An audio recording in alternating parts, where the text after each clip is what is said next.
and welcome to the Nanyang Spectrum. I'm Kimberly Tate. Today, Made in Singapore, Fiona Tan takes a look at an event that showcases local handicrafts at the National Design Centre. Also, Robin Hood is returning. Well, not entirely, but the art of archery is fast becoming a popular trend among young adults today. Hi, and I'm Keng Fu, and in Let's Talk With Me, I talked to Bernard Sim and Narelle King about their passions and challenges in keeping fit and what it's really like singing with a successful local group, the Sam Willows. But first, coffee is the second most commonly traded commodity in the world, with oil taking top prize. Now, with the popularity of coffee, there's no doubt why coffee and bistro culture is strong in Singapore. Spruce Bistro is one such cafe, and it's just opened its doors on the NTU campus. Are you aware of Spruce, the new addition at the entrance of Wee Kim Wee School of Communication and Information? With its relaxing ambience, Spruce serves as the perfect place for you to chill amidst hectic school life. Out of the variety of foods and drinks Spruce serves, signatures include a corned beef sandwich, chicken and vegetable salad, and tomato pasta salad. From France, we like to eat a salad, and then this is a good place to eat a good salad. And especially with the pasta, and then also because in France we like pasta and cheese. Oh yes, sure, the blue cheese sauce is very nice. The cookie, it's $3, but it's really worth your money because it's really big. It was bigger than my hand, almost my face, and it's so filling. I had the turkey sandwich at Spruce over here, and I was a little bit disappointed because when I first came here, it was a little bit of a lack of a variety. I so far have grab a sandwich and had a latte, and I just had a brownie. I kind of like the food, even though I think it's a little bit on the pricier side. While the prices at Spruce are slightly expensive for students in general, it does offer an affordable selection of foods such as fried bee hoon, tuna sandwich, and Indonesian fried rice, which range from $2.50 to $4. Feeling hungry already? Head down to Wee Kim Wee to enjoy Spruce now. This is Xiao Tian reporting. Thanks to popular movies like The Avengers and The Hunger Games, archery is making its way back into the limelight. While it is a physically demanding sport, archery does improve your focus as well as your attention to detail. A long time ago, the bow and the arrow is often used for hunting or combat. Today, it is a more familiar sight in competitive sports. Students from the Nanyang Polytechnic, National University of Singapore, and even our own Nanyang Technological University are now embracing archery as a sport. Let's find out why more youth are taking up archery from university archers like Tan Si Liet and Pan Qing Liang, and also why they are so interested and committed to these sports. I pick up these sports because I enjoy shooting and I love weapons. That's why that's how I got myself started into archery. My dream in archery is definitely to represent Singapore in the Olympic, and I'm aiming for 2016 Olympic. Hopefully I will be able to represent Singapore. It's fun and exciting. It's fun when there's wind, there's weather condition when I'm shooting, and when it's exciting is during competitions, whether I can overcome my own weakness and actually win the others. With the increasing number of dedicated archers in Singapore, maybe one day archery can bring Singapore to the greatest height in the sporty world, winning the first archery medal in the upcoming Olympic Games. This is Selwyn reporting for Nanyang Spectrum. Now, have you ever heard of the term Freshman 15? Well, even if you have not heard of it, you might be a victim of it. Let's Talk is next.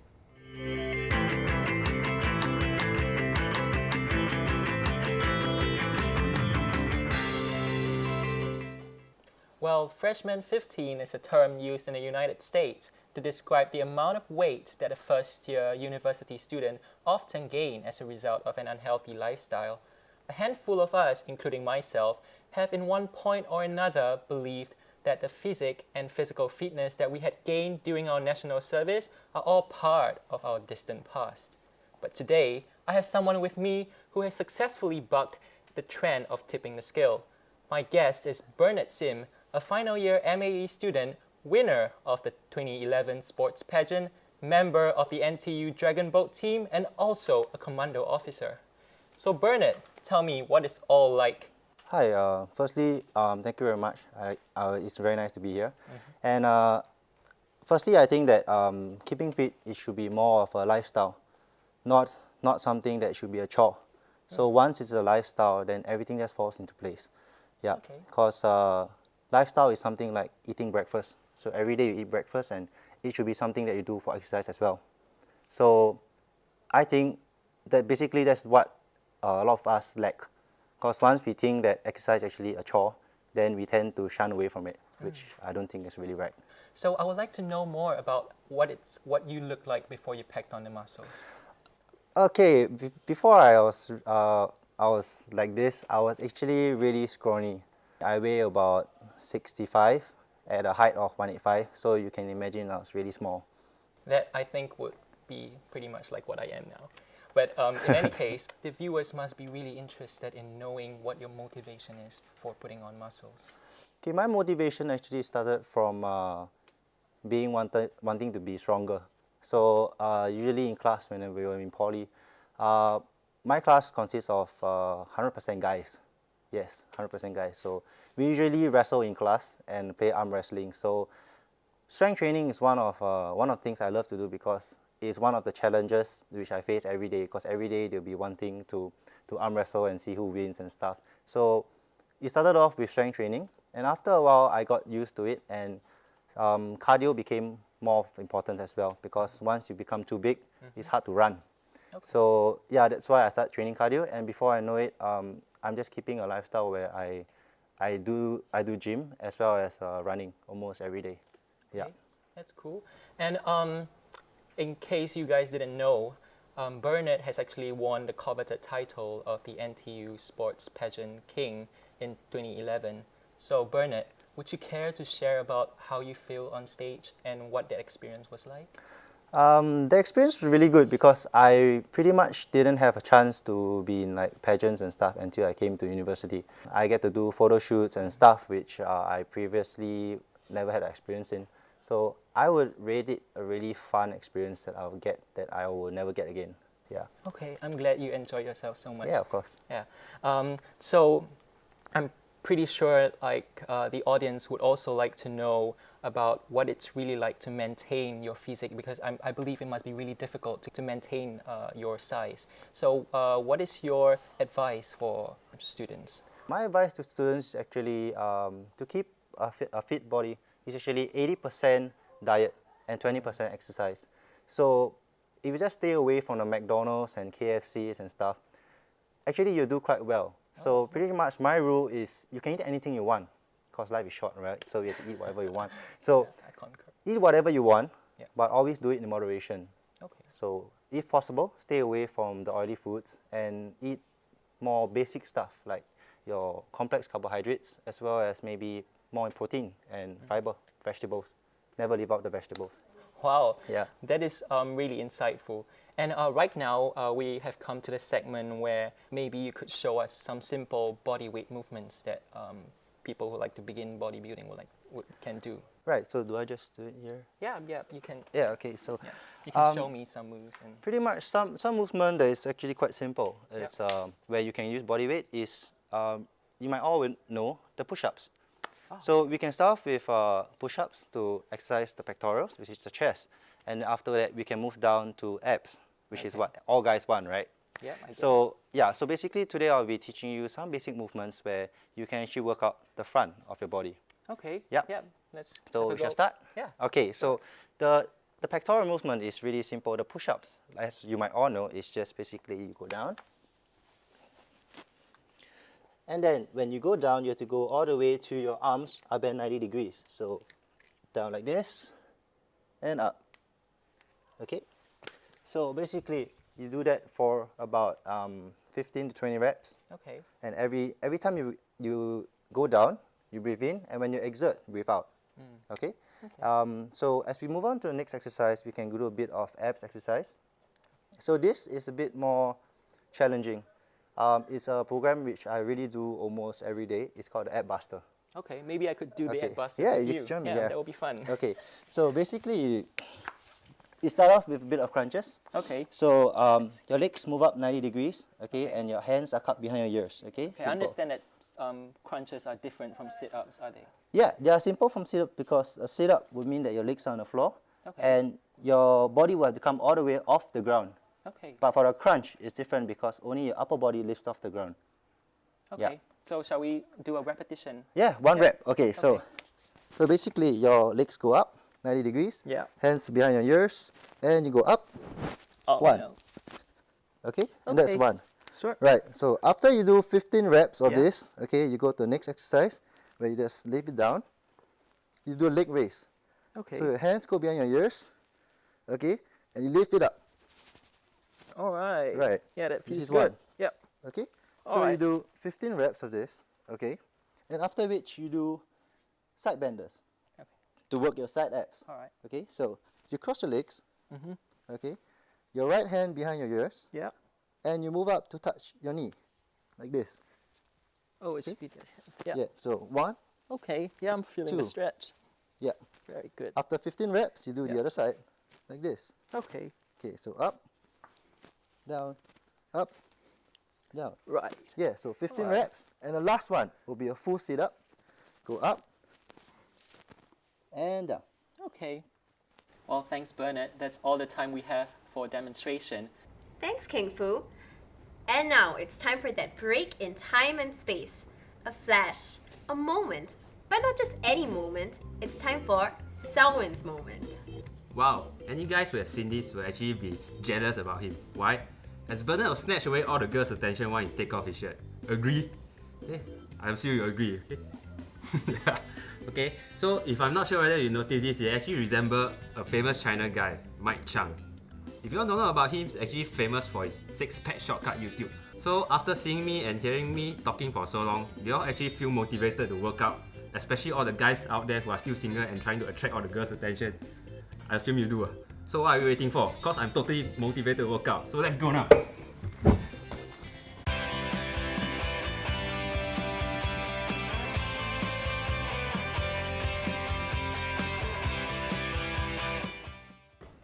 So how supportive are Singaporeans of their local handicraft scene?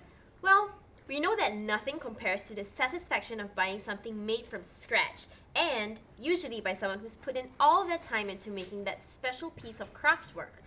Well, just last weekend, lots of people gathered at the National Design Centre trying to find that little piece of handicraft to take home. Everything from leather crafts to homemade jam were on show at the Made in SG event held recently in Middle Road. And it's not all about showing. You will be able to buy the specially handicraft works at the marketplace directly from the makers. Tired from all the shopping? You can always take a break and sip a cup of coffee brewed up by the gourmet food makers Liberty Coffee. Featuring items from more than 12 local makers, there are also local demonstrations and a short film about the craftspeople involved. These events are really good for the local makers to meet our customers. Many of us don't have our own shops, so it's a very good time and place for them to sample our products, for us to speak to them even, and just to engage each other in conversation. It's really good. I think this event is a very good. I think this is the first. This is the first that I've been to for the local market, and it's a really good exposure. I get to meet brands that I've never seen before, and it's good product awareness, definitely. The event organizers were thrilled with the response. We're really happy with the turnout for these 2 days, and we hope that this actually changed Singaporeans and their views about how they see local products and things that are made in Singapore. And yeah, let's hope that this does make a movement. And will it be back? The customers certainly hope so. Yeah, it's great. I mean, there's so much great talent here and everything. They should have more of these opportunities to show off what Singaporeans can do and all the talents here. With the event being a huge success, there is no doubt that the handicraft scene is one area where more Singaporeans will be showing their support for in the near future. This is Fiona Tan reporting at the National Design Centre. Well, up next is something that is definitely made in Singapore. Over to you, King Fu. Well, thanks, Kimberly. While her peers are mostly busy with either studies or working, 21-year-old communication student Narelle King has managed to carve her own niche in the local music scene and gain widespread recognition through her band, the Sam Willows.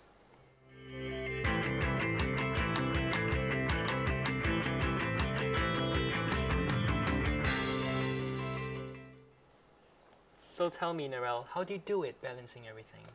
Well, I guess I also do work. It is considered work. It's just that my timing for work is a bit different. We like to work at 2 a.m. to the morning, and that's usually how it is because we're all balancing our own lives and stuff. But I think I've been very fortunate to have like good teammates and good professors who've been very helpful. They always give me like the time that I need, and they always try and accommodate to my schedule, which is fantastic. Yeah, I'm so glad that you have supportive support system like that. Also, I'm pretty sure a lot of viewers would like to know what actually got you started and what keeps you going. Well, I think my entire family, we've loved music since I was very young. We grew up jamming. So in my band, I actually am doing it with my brother. Yeah, so we would have like family jam sessions every week. And I always really loved music. I never had the courage to do anything about it until we started the Sam Willows, and it was just for fun. We did a cover on YouTube because, you know, that's what people do, right? Social media. And yeah, we had so much fun. It's like sometimes you just know when things click. Yeah. It's interesting that you mentioned that your brother is in your band. So what does he play? And has he always been playing that instrument, and you being are you always the vocalist? Oh, actually, we are all four vocalists.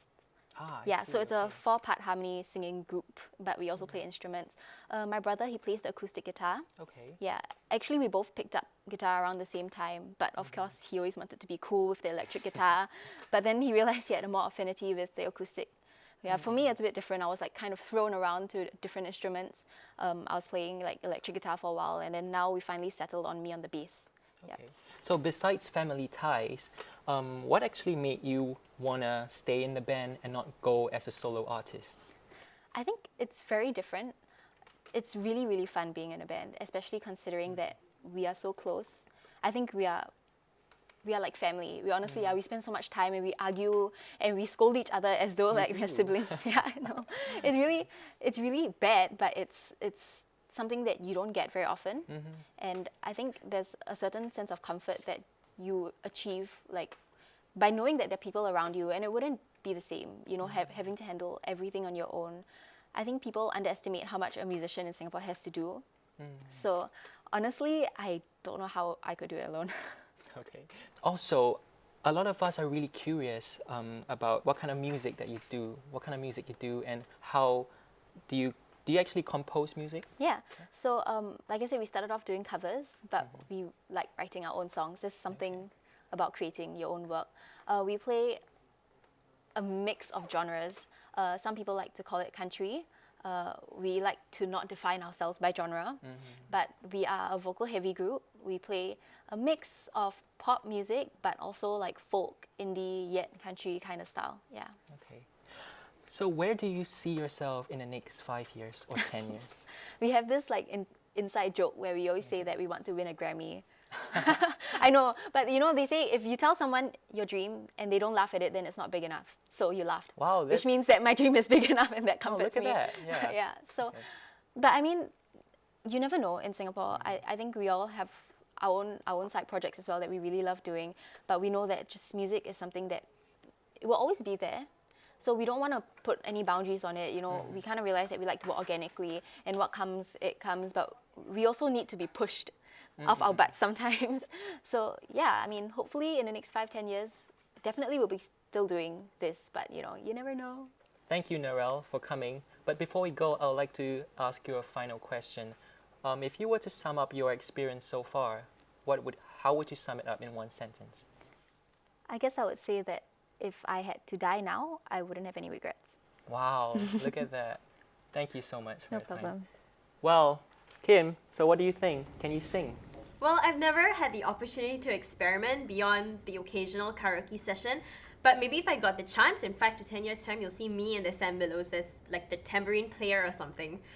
Well, that's it for today. It was my pleasure bringing the news to you. Join us again on Nanyang Spectrum. Goodbye!